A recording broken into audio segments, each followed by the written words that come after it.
Back in Rome, the Holy Father has wrapped up his 6-day trip to southern Africa. We have a recap of his visit. Immigration battle. The Trump administration wants to lower the number of refugees allowed into the country. We're at the White House. Fight for the unborn.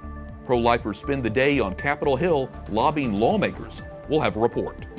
And in her own words, an update on Asia Bibi, the Catholic woman released from prison in Pakistan. On EWTN News Nightly for Tuesday, September 10th, 2019.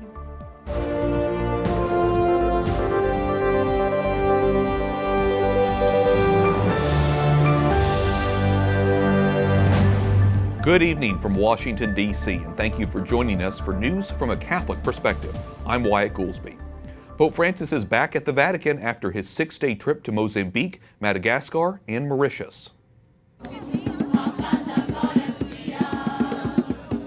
At this morning's farewell ceremony in Madagascar, the Holy Father said goodbye to bishops and government officials. This week, Pope Francis addressed issues including poverty, environmental devastation, and the problems of corruption. The Holy Father spoke to journalists during the in-flight press conference back to the Vatican. Edward Pentin with the National Catholic Register was on the flight. He reports from Rome. Why, the Pope got back shortly after 6 o'clock tonight from Madagascar. He gave a press conference in which he addressed the issue of criticism by some members of the U.S. Church. And he said that he welcomes constructive criticism, but not the kind that comes from closed, rigid groups and are like arsenic pills. He also addressed the issue of schism. He said he's not afraid of schism, but he's praying that it won't happen. He also addressed the issues of climate change, the environmental issues. He spoke about ideological colonization, and he also said that corruption, he believes, leads to environmental disasters in some cases. He also spoke about xenophobia. Tomorrow he'll give a general audience. He'll be straight back into the flow of things tomorrow, but no rest for the Pope after this trip. Edward Pentin for EWTN News Nightly in Rome. President Donald Trump has dismissed National Security Advisor John Bolton. Bolton clashed with the president over Iran, Afghanistan, and several other global challenges. On Twitter, the president says he disagreed strongly with Bolton's suggestions, as did others in the administration. Bolton responded on Twitter saying, quote, "I offered to resign last night, and President Trump said, let's talk about it tomorrow." The Trump administration may trim the number of refugees it allows into the country. This comes as more people are seeking refuge, including victims of Hurricane Dorian from the Bahamas. White House correspondent Mark Irons reports. Good evening, Mark. Good evening, Wyatt. America limits the number of refugees it allows into the country, and under the Trump administration, that number keeps going down. Catholic groups are concerned the refugee cap will be lowered again, as some within the Trump administration have reportedly suggested 0 refugees should be allowed into the country. We asked the head of U.S. Citizenship and Immigration Services, Ken Cuccinelli, if the refugee cap would be set below last year's record low number of 30,000. That's for the president to decide. I know those discussions between various elements of the administration are ongoing. Can you give assurance the number won't be set at 0? I cannot give you any other assurances. A White House official tells us the administration's resources are focused on undocumented migrants already living in the U.S. or coming to the southern border seeking asylum. The president has made it very clear that he's going to use every tool available to him and this administration to address this unprecedented crisis at the southern border. Mark Morgan, the head of U.S. Customs and Border Protection, also says Mexico has helped stop migrants traveling north before they reach the U.S. He's encouraged by the drop in apprehension numbers at the U.S. border, but says those numbers could spike. Tens of thousands of individuals arrive at our southwest border every month, many of them attempting to enter illegally.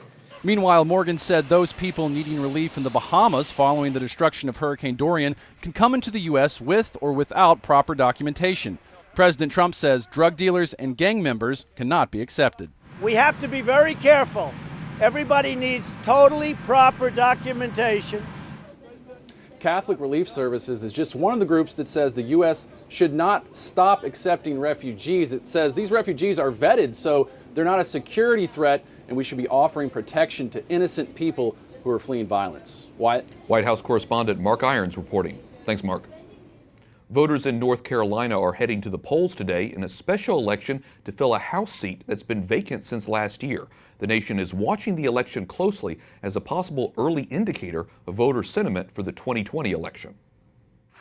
It's the final race of 2018. We got a chance to change this country, and that's why we're here today. And while North Carolina's 9th District do-over election may technically be Dan versus Dan, it also poses an early 2020 test for President Trump. A vote for any Democrat tomorrow in North Carolina is a vote for the rise of radical socialism and the destruction of the American dream. At an election eve rally for Republican candidate Dan Bishop, the president made it clear that today's results are about more than just one election. Tomorrow, we take the first steps to firing Speaker Pelosi and winning back the House in 2020. The GOP is putting a lot of time and money into winning this reliably Republican seat.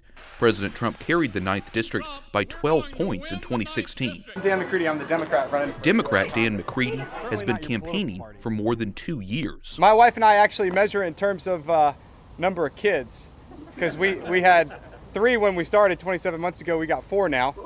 McCready lost the 2018 race to Republican Mark Harris by just 905 votes. But the state's Board of Elections refused to certify Harris the winner amid allegations of ballot fraud against a political operative working for the Republicans' campaign. We saw what we know now was the largest case of election fraud in modern-day American history.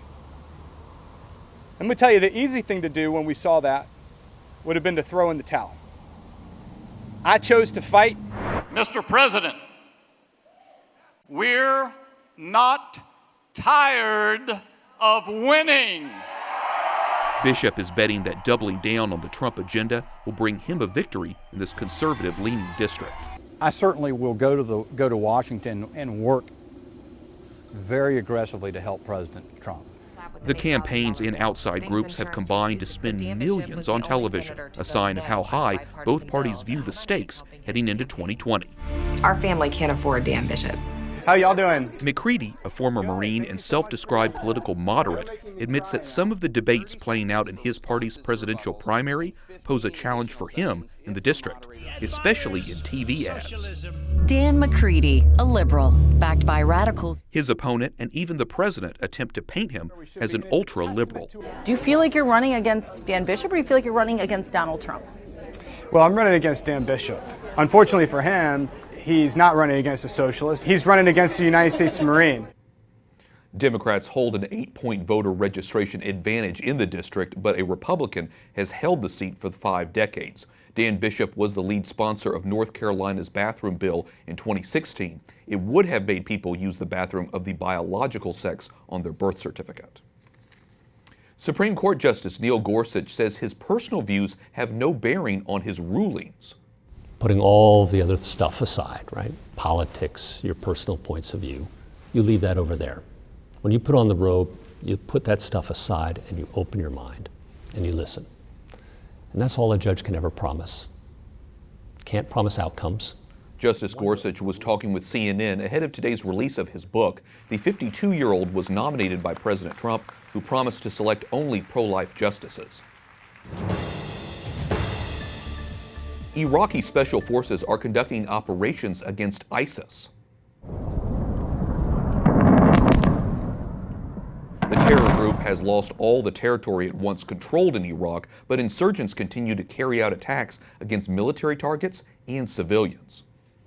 Officials in South Korea say North Korea has fired 2 more unidentified projectiles. Seoul's defense minister says the objects traveled more than 200 miles and landed in the sea. Tuesday's launches were the 8th since late July. Protests in Hong Kong show no sign of slowing down, and officials are calling for an end to the bloodshed. I make the further appeal here that the first priority in order to achieve the objective of bringing peace and order to Hong Kong is for all of us, all people of Hong Kong, to say no to violence. The former British territory has seen months of clashes over a proposed extradition bill with mainland China. The plan no longer is being considered, but demonstrators are still calling for Chief Executive Carrie Lam to step down. The UK Parliament is officially suspended until October 14th. Cabinet members met today with Prime Minister Boris Johnson. He has several weeks to plot his next move regarding Britain leaving the European Union. Opposition lawmakers remain angry at the suspension of Parliament. Last night they voted on 3 measures related to Brexit. All 3 went against Johnson's preferences. Coming up, a report and analysis on why pro-lifers were on Capitol Hill today.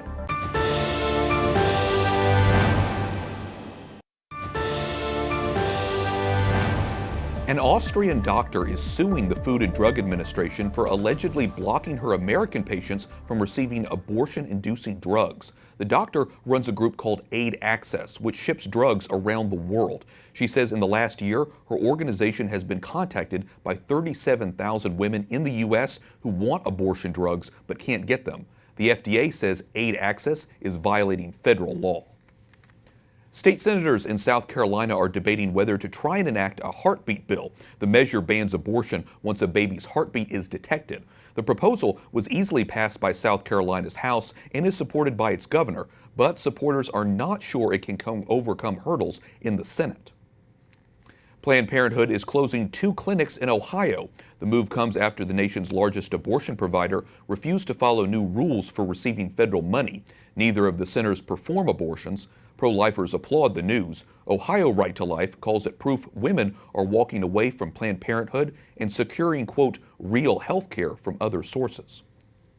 Pro-life Americans hit the halls of the U.S. Capitol to defend the unborn. Groups including Priests for Life and Students for Life lobby House members, and Republican lawmakers hear testimony from experts on the Born Alive Act. We will talk with Representative Chris Smith in just a moment, but we start with Capitol Hill correspondent Jason Calvi. Jason? Why the Born Alive Act would require doctors and nurses treat a baby surviving an abortion and then rush that child to the hospital. Already this year, the Senate shot this bill down. 44 senators voting against it, 42 Democrats, 2 independents. But today, pro-life Americans are putting new pressure on the House. Okay, we're going to head this way. These pro-life women urge new House Democrats to bring up the Born Alive Act. If you truly believe that this bill is wrong, that you don't want to protect a baby born alive, you don't want to do that, well then have the courage to stand up and vote no on this bill. At least bring it to the floor for the vote. That's all we're asking. So we have you on record of your extremism. For Nancy Givens, abortion is personal. Mine was in 1984. It's been a long time, but you know, that hole in your heart is there forever. After years alone with that pain, today she has backup. Yeah, I was very excited to put on a shirt, to take action to end infanticide and walk the halls and to make members of Congress aware of what happens not only when a child is aborted in the womb, but some of them seem to be very surprised to discover that babies are still being born alive in the abortion process. House Republicans have tried to force a vote on the Born Alive Act. Democratic leaders won't allow it. This bill, Mr. Speaker, does not impose any restrictions. The House, the gentlelady was seized. Today, House Republicans brought in experts to talk about why they think the bill is needed. Being born alive qualifies all human babies to receive the same standard of medical care. Pro-lifers want the House to vote so they can hold Congress accountable in 2020. We can say, look at how extreme your member is. Is that what you're for? Democrats control the House floor and they're not budging on the Born Alive Act, but Republicans still have one more procedural tool they're trying to use to force a vote. If they can get 218 congressmen to sign a petition, it would bypass the House leadership and bring this bill up for a vote. Right now that number is at 201. Wyatt? Capitol Hill correspondent Jason Calvi reporting. Thanks, Jason. Joining me now from Capitol Hill is chair of the Pro-Life Caucus, Representative Chris Smith, Republican from New Jersey. Congressman, welcome back to the program. The petition that would allow a House vote on the Born Alive Act still needs at least a dozen signatures. How likely do you think it is that you can get them? Yeah. Well, it's a very much of an uphill battle. Unfortunately, there are a number of members of Congress who are very fearful that if they signed it, there would be a retaliation from the pro-abortion movement and maybe even their leadership here in the House of Representatives. So just about every Republican has signed it. Very few Democrats, sadly. I mean, One of the modern day phenomena is that the Democrat Party has become the party of abortion, and that also includes the child who survives an abortion. I mean, it is inconceivable to me that people can defend killing a newborn child and say that they're pro-child, humane, and believe in human rights. So this legislation has to get enacted.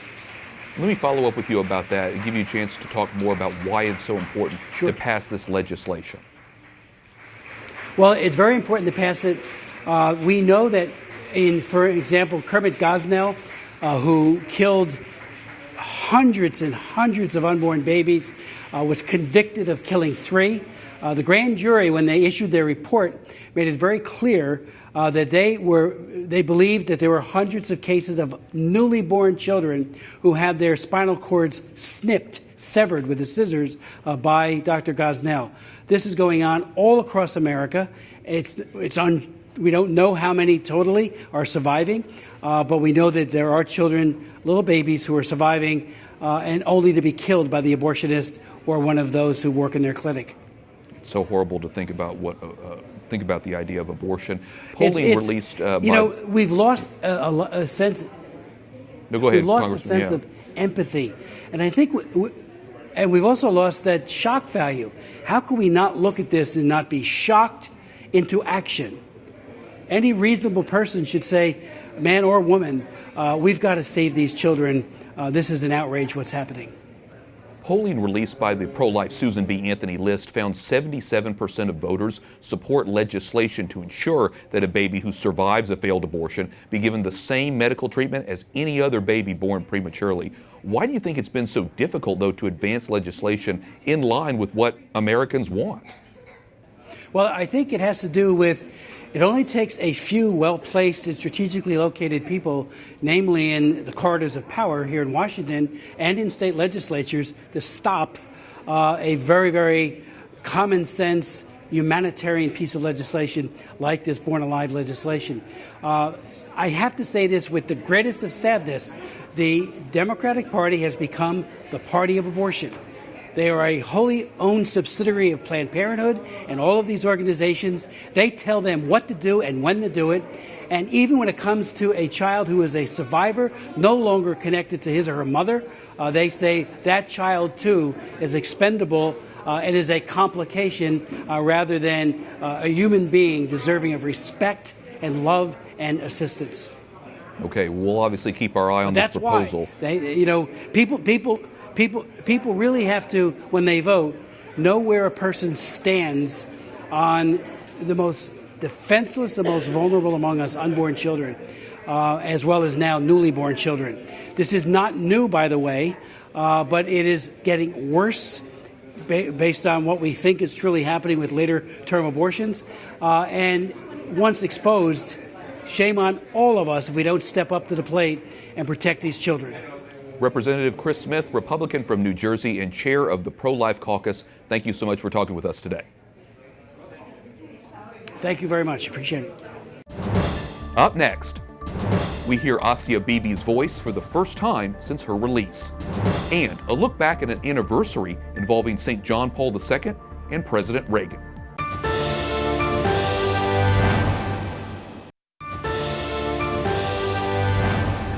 On this day 32 years ago, Pope John Paul II arrived in Miami for his 10-day tour of the United States. He was greeted by President Ronald Reagan. The Pope's fourth visit to the U.S. took him to 9 cities, including San Francisco, Columbia, South Carolina, and Detroit. For the first time, we're hearing from Asia Bibi in her own voice as she talks about her imprisonment in Pakistan for blasphemy. In a new video, which shields both her identity and her location, Bibi maintains her innocence and professes her faith.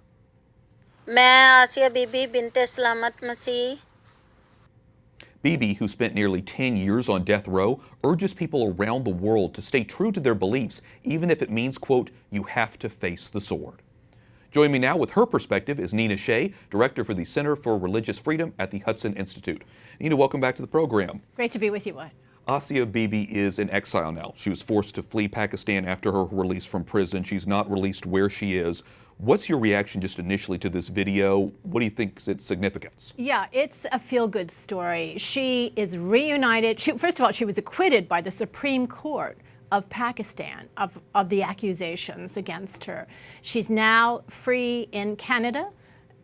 She is reunited with her children, and she's able to speak for herself. So, and her faith is intact. She's calling for forgiveness, for blessings on the country that persecuted her. Long live Pakistan is what she says at the end. She asks us to remember other prisoners. It's incredible to think about that after everything that she's gone through. Throughout the video, Bibi maintains her innocence. She asks the international community, in addition, to think positively about the other people on death row who are accused of blasphemy. Nina, how many people are we talking about when it comes to blasphemy? Do we know about their fates, what happens to these people? Well, there are scores of prisoners there. There is either lifelong imprisonment if you're convicted or death penalty, but you can be killed before that all happens by other fanatics in society. And I should say, though, that she calls for the international community not to forget. And there were the international community really came together over her case. Jan Fiegel, who is special envoy of the EU for religious belief, he visited Pakistan. She mentions him in the tapes, thanks him. There's, Lord David Alton, Sam Brownback here in this country, and many of us. This broadcast, I know you've focused on Asia Bibi's case over the years. And brave men in Pakistan died for her. Shahbaz Bhatti, who was my friend, who was in the government, and the governor of Punjab as well was murdered for her. So there have been Muslim activists, there have been lawyers, and very courageous judges there. So it's a feel-good story in that sense too. It shows how much has to be done in order to overcome some of these blasphemy laws. I want to ask you, because Bibi stresses two things in the video: the importance of listening to those who wrongfully accused, and that, as you mentioned, she's Pakistani. She's proud of that. So as you mentioned, she asked for blessings for Pakistan and for those in charge. So going back to your earlier point about her forgiveness, what do you think that says about her attitude towards those who persecuted her? Yes, I think that it really is a testament to her Christian faith. She is very proud of her faith. She did not back down. She could have gotten out early if she had converted to Islam, but she believes in the Christian teaching of forgiveness. And I think that the people who have met her, whom I've been in touch with, like Jan Fiegel in the EU, have told me what a devout woman she is and what a loving mother she is, too. It's such an incredible story, and obviously her example of forgiveness is something that we can all take. Nina Shea, Director for the Center for Religious Freedom at the Hudson Institute, thanks so much for coming on and talking about it. Thank you. And that wraps up our newscast for tonight. We thank you for watching. For the entire EWTN News Nightly team, I'm Wyatt Goolsby. We'll be back tomorrow with more news from a Catholic perspective. Good night, and God bless.